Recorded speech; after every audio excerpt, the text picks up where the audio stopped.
ఈరోజు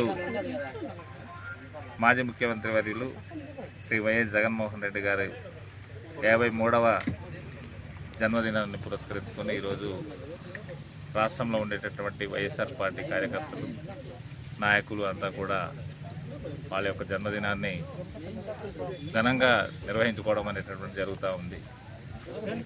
మరి ఈరోజు పేద ప్రజల యొక్క ఆశాజ్యోతి అలాగే మరి సంక్షేమ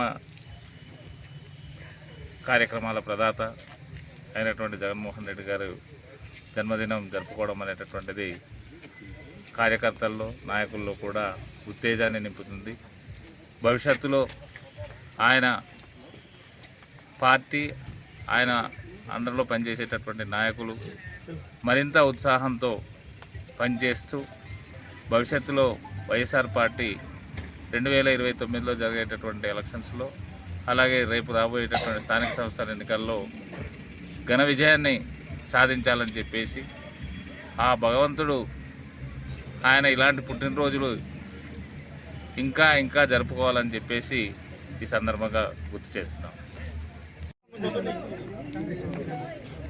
మీడియా మిత్రులారా, ఇవాళ రాష్ట్ర వ్యాప్తంగా పండుగ వాతావరణం నెలకొంది. కారణం మా ప్రియతమ నాయకులు, రాష్ట్ర మాజీ ముఖ్యమంత్రి వర్యులు, ప్రజా సంక్షేమ కార్యక్రమాల ప్రదాత, అభివృద్ధి ధ్యేయంగా పనిచేసినటువంటి మహానాయకులు శ్రీ వైఎస్ జగన్మోహన్ రెడ్డి గారి పుట్టినరోజు.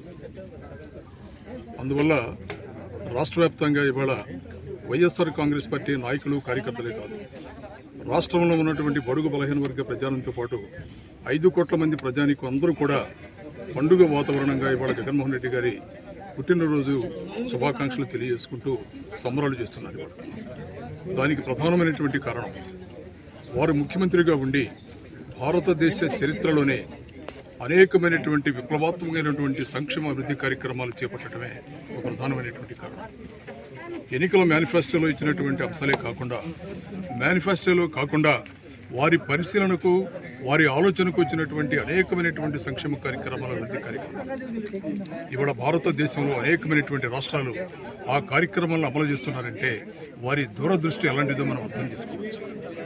ఇవాళ ఉదాహరణగా చెప్పాలంటే నాడు నేడు ద్వారా ఈ రాష్ట్రంలో ఉన్నటువంటి వేలాది ప్రాథమిక పాఠశాలలని కోట్లాది రూపాయలు ఖర్చు పెట్టి వాటినన్నిటినీ బాగు చేసి పేద విద్యార్థులందరికీ, మధ్యతరగతి ప్రజానీకం అందరికీ కూడా నాణ్యమైనటువంటి విద్యను అందించాలి, మంచి క్వాలిటీ కలిగినటువంటి హైయర్ ఎడ్యుకేషన్ అందించాలన్నటువంటి ప్రధానమైనటువంటి ధ్యేయంతో విద్యా విధానంలో అనేకమైనటువంటి మార్పులు తీసుకొచ్చినటువంటి ఘనత జగన్మోహన్ రెడ్డి గారు. అంతేకాదు సచివాలయ వ్యవస్థ, రాష్ట్ర పరిపాలనా వ్యవస్థని గ్రామాల్లో ఉన్నటువంటి ప్రజల ముంగిటికి తీసుకొచ్చినటువంటి ఒక మహా ఆలోచన. అంతేకాదు రాష్ట్రంలో కోట్లాది మంది రైతులు ఉన్నారు. ఇవాళ వారందరి సంక్షేమ అభివృద్ధి కాంక్షించి ఎన్నో సంక్షేమ కార్యక్రమాలు ఆర్బీకేస్ ద్వారా అన్ని కార్యక్రమాలు రైతాంగానికి అందించే కార్యక్రమాలని ఎన్నో ఇంప్లిమెంట్ చేసినటువంటి ఘనత వైఎస్ జగన్మోహన్ రెడ్డి గారు. ఆయన ప్రధానంగా 3 విషయాల మీద చాలా శ్రద్ధ పెట్టారు. 1 విద్య, 2 వైద్యం, 3 వ్యవసాయం. ఈ 3 రంగాలు కనుక బాగుపడితే రాష్ట్రంలో ఉన్నటువంటి ప్రజలందరూ బాగుంటారు, అందరికీ అన్ని కార్యక్రమాలు అందాలని ఒక ప్రధానమైనటువంటి ధ్యేయంతో అనేక కార్యక్రమాలు ప్రవేశపెట్టినటువంటి ఘనత శ్రీ వైఎస్ జగన్మోహన్ రెడ్డి గారు. ప్రధానంగా ఇవాళ ఆదివాసీ ప్రాంతాల్లో చూసినట్లయితే ఆదివాసీ ప్రాంతాల్లో ఇవాళ ప్రజలందరూ ఒకటే ఆలోచిస్తున్నారు. జగన్మోహన్ రెడ్డి గారి ముందు, జగన్మోహన్ రెడ్డి గారి తర్వాత, ఇది ప్రజలు ఆలోచిస్తున్నారు. ఇవాళ ప్రధానంగా చెప్పాలంటే విద్యా వైద్య రంగంలో, ఏజెన్సీ ప్రాంతాల్లో అనేకమైనటువంటి విప్లవాత్మకమైనటువంటి కార్యక్రమాలు ఇంప్లిమెంట్ చేసినటువంటి ఘనత జగన్మోహన్ రెడ్డి గారు. ఇవాళ ఏజెన్సీ ప్రాంతంలో మనం స్కూల్స్ చూడండి, ఏ స్కూల్కి వెళ్ళినా కూడా లక్షలాది రూపాయలు ఖర్చు పెట్టి బ్రహ్మాండంగా కార్పొరేట్ స్కూల్స్కి ధీటుగా అటన్నిటిని అభివృద్ధి చేసి క్వాలిటీ ఎడ్యుకేషన్ని వారు ముఖ్యమంత్రిగా ఉన్నప్పుడు అందించారు. ఇవాళ ఏజెన్సీ ప్రాంతాలలో విద్యా వ్యవస్థ సంపూర్ణంగా ఇబ్బందుల్లో పడింది. అరకుల జీతాలతోటి అధ్యాపకులు చాలామంది ఇబ్బంది పడుతున్నటువంటి పరిస్థితిని ఇవాళ స్పష్టంగా చూస్తున్నారు. అలాగే వైద్య రంగం, గతంలో ఎంతోమంది వైద్యం సక్రమంగా అందక, సరైనటువంటి డాక్టర్స్ లేక ఎంతోమంది ప్రాణాలు పోగొట్టుకునే పరిస్థితి ఏజెన్సీ ప్రాంతాల్లో ఉండేది. కానీ జగన్మోహన్ రెడ్డి గారు ముఖ్యమంత్రి అయిన తర్వాత ఆలోచించారు. ఆదివాసీ బిడ్డలు ఏ ఒక్కరూ కూడా సరైనటువంటి వైద్యం అందక, సరైనటువంటి వైద్య సౌకర్యాలు లేక చనిపోవడానికి వీలేదని ఆలోచించి మారుమూల ప్రాంతాల్లో కూడా వైద్యం అందరికీ అందాలన్నటువంటి ఒక బ్రహ్మాండమైనటువంటి ఆలోచనతోటి ఇవాళ మాడేరు ప్రాంతంలో ఒక మెడికల్ కళాశాల, ఒక సూపర్ స్పెషాలిటీ హాస్పిటల్, ఇది చిన్న విషయం కాదు. ఇది ఒక ప్రత్యేకమైనటువంటి శ్రద్ధతోటే ఆదివాసీ బిడ్డలకి సంపూర్ణమైనటువంటి వైద్యం అందాలి, వైద్య విద్యను కూడా వీళ్ళ ముంగిడికి తీసుకెళ్లాలని తీసుకున్నటువంటి గొప్ప నిర్ణయం ఇది. ఇలాంటి కార్యక్రమాలు ఎన్నో కార్యక్రమాలు చేసినటువంటి ఘనత జగన్మోహన్ రెడ్డి గారు.